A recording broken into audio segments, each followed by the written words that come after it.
L'interview découverte, Caroline Roux, vous recevez ce matin Johan Sfar. Alors on le connaît pour ses BD, ses dessins animés, ses films, ses romans. C'est aussi, et ça on le sait moins, un spécialiste de la salade niçoise. Bonjour Johan Sfar. Bonjour. C'est vrai, en fait, votre livre, il parle des salades niçoises, des affaires niçoises.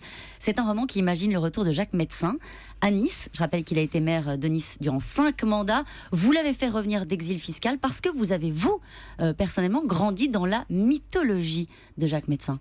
Ah oui, mon père a été adjoint de Jacques Médecin, il a démissionné le jour où Médecin a reçu Jean-Marie Le Pen, mais enfin j'ai eu la chance de grandir au milieu de ce personnage qui était plus grand que la vie, et j'aime bien le faire revenir aujourd'hui, oui. Et il exerce une forme de fascination sur vous. Comme OSS 117, si vous voulez. On le sort du formol, on le remet aujourd'hui. Et comme il n'est pas focus, c'est un révélateur de conneries. C'est-à-dire, je le mets dans les pattes des politiques d'aujourd'hui et c'est une explosion, enfin j'espère. Vous vous vengez un peu, parce que pour son retour en politique, vous lui faites une alliance avec le Front de gauche. Quand on connaît le parcours politique de Jacques Médecin... C'est parce que Christian Lestrival ne veut pas lui donner l'investiture républicaine. Donc lui, il sait que les Niçois l'aiment, donc il se présente, il prend un parti qui est à 4%, il prend le Front de gauche et il dit « je vais les faire monter », comme on dit à un client. Alors, tout ce que vous faites est un peu, souvent, autobiographique. Et d'ailleurs, dans ce livre, vous vous épargnez pas. Vous dites, le fils d'André Sfar était con comme un panier. Il avait mis 30 ans à se fabriquer un personnage public superficiel et faussement joyeux. C'est Paris qui vous a perdu.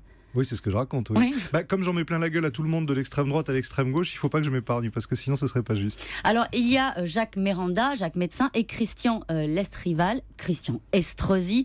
Vous le faites quand même passer pour, on va dire quoi, un simplet. Il s'appelle le Pitchoun. Vous pensez que le portrait que vous faites de lui va lui plaire? Peut-être que vous l'avez déjà eu. Alors, pas du tout un simplet. C'est un type qui va subir pendant toute sa vie le souvenir du père en politique. Mais j'ai eu Estrosi hier pendant 10 minutes au téléphone. Il est mort de rire et il m'a dit « À Nice, on a le sens de l'autodérision. » Vous êtes vraiment inspiré de son personnage. Comment est-ce que vous avez travaillé?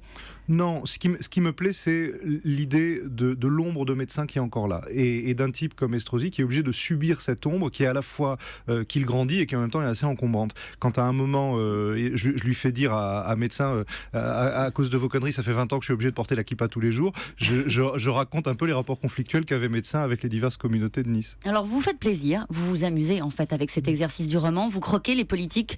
Alors il y a des phrases comme « tu es comme Nadine Morano, tu as un ami noir »,« Valls est en dessous de Sarkozy, son modèle parce qu'il ne rougit pas ». Est-ce qu'on peut retrouver dans une réplique le trait net d'un coup de stylo? Exactement, c'est comme si je faisais des dessins mais je les fais en roman.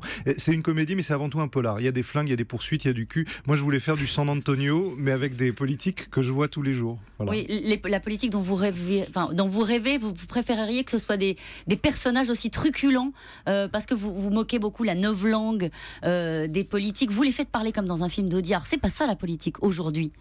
Ça devrait parce que le public est pas idiot. Les gens comprennent très très bien ce que les politiques ont en tête et à force de pas le dire, ça agace. Donc je mets un Jacques Médecin au milieu pour que les gens le disent. Et c'est vrai que le livre se conclut par un match de boxe entre Médecin et Plenel et je dois dire que je me suis fait plaisir à ce moment-là. Alors Jacques Médecin, il avait déclaré qu'il partageait 99% des idées du Front National. Forcément, le racisme, l'antisémitisme sont présents dans tout le livre.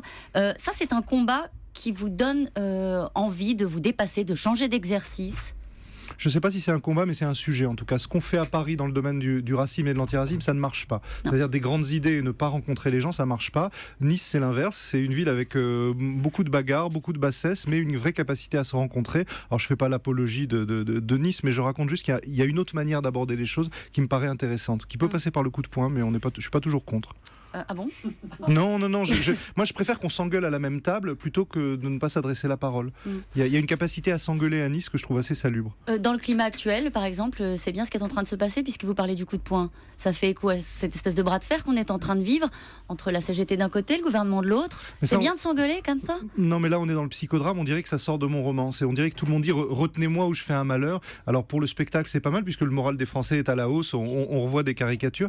Moi, je préférais que ça reste dans mon roman. Je vous cache pas. Il y a des choses très engagées dans tout ce que vous faites. Est-ce qu'un jour vous vous êtes posé la question d'être élu sous vos couleurs, pour vous-même, de faire de la politique? Moi, mon métier, c'est pas d'avoir les réponses, c'est de raconter sans filtre ce que je ressens, en espérant que ça fera marrer les gens. Une dernière question. Est-ce que vous pensez que ce livre va plaire aux Niçois? Parce que quand même, dans le livre, vous dites, à Nice, personne ne sait lire. Alors, ils m'ont répondu, ils m'ont dit, c'est pas vrai, on achète tout par Internet. Bon. Et vous y retournez à Nice, là, aujourd'hui? Je fais l'aller-retour aujourd'hui, je pense que je vais en prendre plein. C'est simple, hein. Ouais, peut-être. Ouais, s'il n'y a plus d'essence, là, je vais être otage. Votre Merci, livre, Joanne Farr. Joanne Farr, Le Niçois, est publié aux éditions Michel Lafon. Et quand est-ce que vous sortez le Marseillais avec Morandini en couverture? Non, c'est pas... Non, il y aura la suite du Il y Niçois a l'an déjà une prochain. suite. Il y a Il y une aura la suite suite. déjà. Merci en tout cas d'être venu sur Europe 1 ce Merci. matin. Merci et bonne journée.